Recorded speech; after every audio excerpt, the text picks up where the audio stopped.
খাওয়া দাওয়া আগের থেকে একটু কমই হইতেছে, কারণ আমি মাঝখানে অসুস্থ ছিলাম, ডেঙ্গু হয়েছিল। তো ডেঙ্গু হলে মুখের রুচি অনেকটা চলে যায়, তাই খাওয়া দাওয়া একটু কম হচ্ছে। আপনাকে দেখলাম এক্সাইটেড, কার জন্য? আমি অলওয়েজ এক্সাইটেড থাকি, কারোর জন্য না, আমি এমনিই এক্সাইটেড। বসে আছেন, কি জানি একটা নাম শুনতেছিলাম, পরি পরি পরি। হ্যাঁ, আজকে রোড সাইড কিচেন ওয়ারি ব্রাঞ্চে পরিমণি আপু আসবে। আমরা প্রত্যেকে অনেক বেশি এক্সাইটেড। আপনারা যতটুকু এক্সাইটেড, আমরাও সেম এক্সাইটেড অনেক। তাকে দেখবো সামনাসামনি, হয়তো যদি উনি আসে। তাই না? আগের মতো খেতে পারেন? আগের মতো খেতে পারি মানে? আমি অসুস্থ না, আমি এখন একটু কম কম খাচ্ছি, লিকুইড খাবার বেশি খাচ্ছি।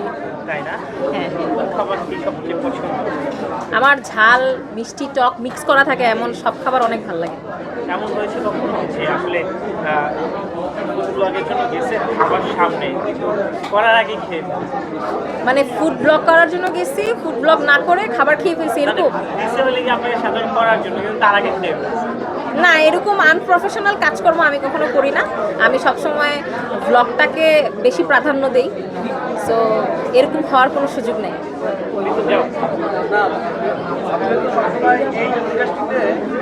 কোন ইন্ডাস্ট্রি? Food food blogging. আচ্ছা, হ্যাঁ। সবার কাছেই পরিচিত। সেক্ষেত্রে আপনার বিভিন্ন জায়গায় যাচ্ছেন, মানুষ সেলফি তুলছে, আপনার অনুভূতিটা মানে আপনার কেমন লাগে সেই ক্ষেত্রে?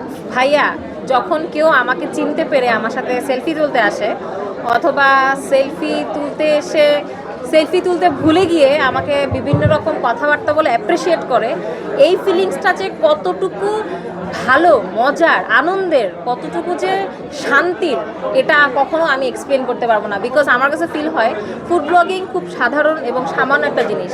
এই সামান্য জিনিসটা করে মানুষের অন্তরে ঢুকতে পারাটা আমার কাছে অনেক বড় একটা অ্যাচিভমেন্ট মনে হয়। সো আমার কাছে অনেক আনন্দের বিষয়টা কেউ যখন আমার সাথে সেলফি তুলতে আসে, বিকজ আমি খুব অল্পে সন্তুষ্ট একটা মানুষ। তো আমার কাছে এই বিষয়টা অনেক বিশাল কিছু মনে হয়। এই প্রফেশনে আসার ব্যাপারটা জানতে চাই। সরি?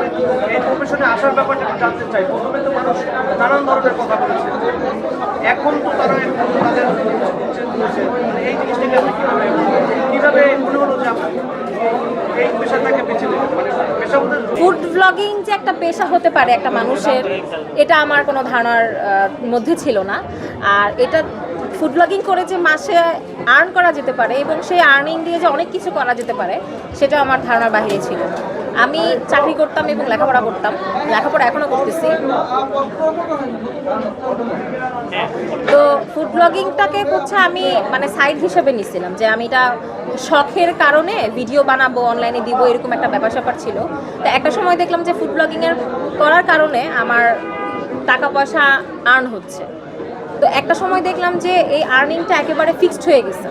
এরপর আমি বুঝলাম যে না, আমি যদি ফুড ব্লগিংটাকে প্রফেশন হিসেবে নিয়ে নিই, তাহলে আমার আর্নিংটাও বেড়ে যাবে, প্লাস হচ্ছে এটা একটা প্রফেশন হিসেবে দাঁড়িয়ে যাবে। বিকজ আমি যখন ফুড ব্লগিং শুরু করছি, তখন আমি নিজেও জানতাম না যে এটাকে ফুড ব্লগিং বলা হয়। ফুড ব্লগিং করে যে মাসে লাখ লাখ টাকা কামাই করা যায়, এটাও আমি জানতাম না। সব কিছু মিলে এটা মানে প্রফেশন আমার হয়ে গেছে অটোমেটিক্যালি। আর শুরুর দিকে মানুষ আমাকে অনেক বেশি ডিমোটিভেট করতো। এটা মানুষের খাসলতটাই এরকম, যে অন্য মানুষকে ডিমোটিভেট করা, কেমনে মানুষকে টাইনা হ্যাচড়ায় নিচে নামানো যায়। আমি আগে থেকেই কখনোই কারোর কথা পাত্তা দিতাম না, এখনও দেই না, ইনশাল্লাহ সামনে দিবও না। আমি অলওয়েজ যেই ক্রিটিসিজমগুলো নেওয়ার চেষ্টা করি সেগুলোই নিব, এছাড়া আলতু ফালতু কোনোদিন কোনো কথা, মানুষের কথা গায়ে লাগাবো না।